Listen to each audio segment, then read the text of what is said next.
नमस्ते फ्रेंड, कैसे हैं आप सभी। मैं सीमा, बिहार की बेटी, झारखंड की बहू, आप सबों का मम्मास ब्लॉग में बहुत बहुत स्वागत करती हूँ। फ्रेंड्स, मैं आप लोगों के लिए आप लोगों के लिए ले आई हूँ गणेश चतुर्थी व्रत की पौराणिक कथा, फाल्गुन मास की गणेश चतुर्थी की कथा, जो बहुत ही पौराणिक कथा के है। तो आइए आप लोगों के साथ मैं शेयर करती हूँ आज ये पौराणिक कथा। गणेश चतुर्थी व्रत 28 को है या 29 को है, ये सबसे पहले जानना ज़रूरी है। तो गणेश चतुर्थी की पूजा 29 तारीख को पड़ रही है। तो मैं आप लोगों के लिए आज सिर्फ कथा लेकर आई हूँ। इसका पूजा विधि वगैरह मैं पहले बता चुकी हूँ। तो आइए इस कथा को आप लोगों के साथ शेयर करती हूँ।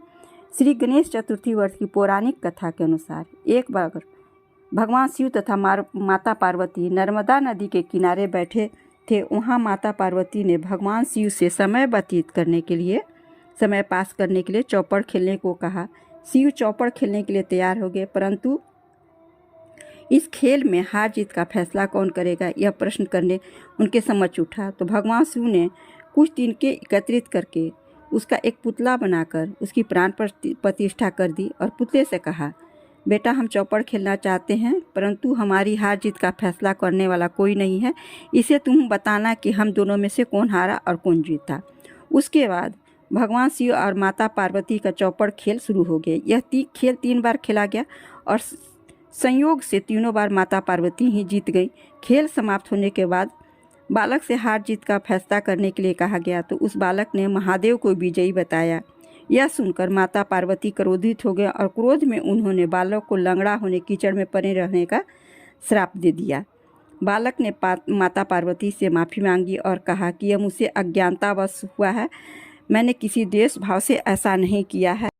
बालक के क्षमा मांगने पर माता ने कहा, यहाँ गणेश पूजन के लिए नाग कन्याएं आएंगी, उनके कहे अनुसार तुम गणेश व्रत करो, ऐसा करने से तुम मुझे प्राप्त करोगे। यह कहकर माता पार्वती शिव के साथ कैलाश पर्वत पर चली गईं। 1 वर्ष के बाद उस स्थान पर नाग कन्याएं आईं। तब नाग कन्याओं में से श्री गणेश के व्रत की विधि मालूम करने पर उस बालक ने 21 दिन लगातार गणेश जी का व्रत किया। उसकी श्रद्धा से गणेश जी प्रसन्न हुए। उन्होंने बालक को मनोवांछित फल मांगने के कहा। उस पर बालक ने कहा, हे विनायक, मुझ में इतनी शक्ति दीजिए कि मैं अपने पैरों से चलकर अपने माता पिता के साथ कैलाश पर्वत पर पहुंच सकूं और यह देख वे प्रसन्न हो सके। तब बालक को वरदान देकर श्री गणेश अंतर्धान हो गए। इसके बाद वह बालक कैलाश पर्वत पर पहुंच गया और कैलाश पर्वत पर पहुंचने की अपनी कथा उसने भगवान शिव को सुनाई। चौपड़ वाले दिन से माता पार्वती शिव जी से विमुख हो गई थीं। अतः देवी के रुष्ट होने पर भगवान शिव ने भी बालक के बताए अनुसार 21 दिनों तक गणेश जी का व्रत किया। इस व्रत के प्रभाव से माता पार्वती के मन से भगवान शिव के लिए जो नाराजगी थी वह समाप्त हो गई। तब यह व्रत विधि भगवान शंकर ने माता पार्वती को बताई। यह सुनकर माता पार्वती के मन में भी अपने पुत्र कार्तिकेय से मिलने की इच्छा जागृत हुई। तब माता पार्वती ने भी 21 दिन तक श्री गणेश का व्रत किया तथा ध्रुवा, फूल और लड्डुओं से गणेश जी का पूजन अर्चन किया। व्रत के 21वें दिन कार्तिकेय समय माता पार्वती जी से मिलने आ पहुँचे। उस दिन से गणेश चतुर्थी का यह व्रत समस्त मनोकामनाओं की पूर्ति करने वाला व्रत माना जाता है। इस व्रत करने से मनुष्य के सारे कष्ट दूर होकर मनुष्य को सुख सुविधाएँ प्राप्त होती हैं, सारी मनोकामनाएँ पूरी होती हैं, उनकी इच्छाएँ पूर्ण होती हैं, सारे विघ्नहर्ता दूर करते हैं। ऐसी हमारी पौराणिक कथाएं हमारा धर्म कहता है। गणेश संकष्टी चतुर्थी करने से घर परिवार में आ रही विपदा दूर होती है, कई दिनों से रुके मांगलिक कार्य संपन्न होते हैं तथा भगवान श्री गणेश असीम सुखों की प्राप्ति कराते हैं। माह के किसी भी चतुर्थी के दिन भगवान श्री गणेश की पूजा के दौरान संकष्टी गणेश चतुर्थी व्रत का कथा पढ़ना अथवा सुनना जरूरी होता है। इसी से संबंधित मैंने आप लोगों को एक कथा आप लोगों के साथ शेयर किया है।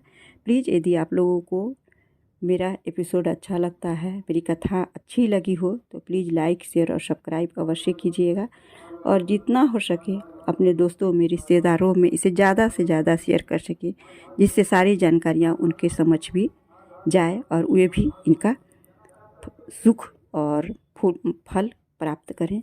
तब तक के लिए आप अपना ख्याल रखिए, अपनों का ख्याल रखिए, साथ में समाज का ख्याल रखिए। फिर मिलते हैं एक नई धार्मिक पर्व के साथ।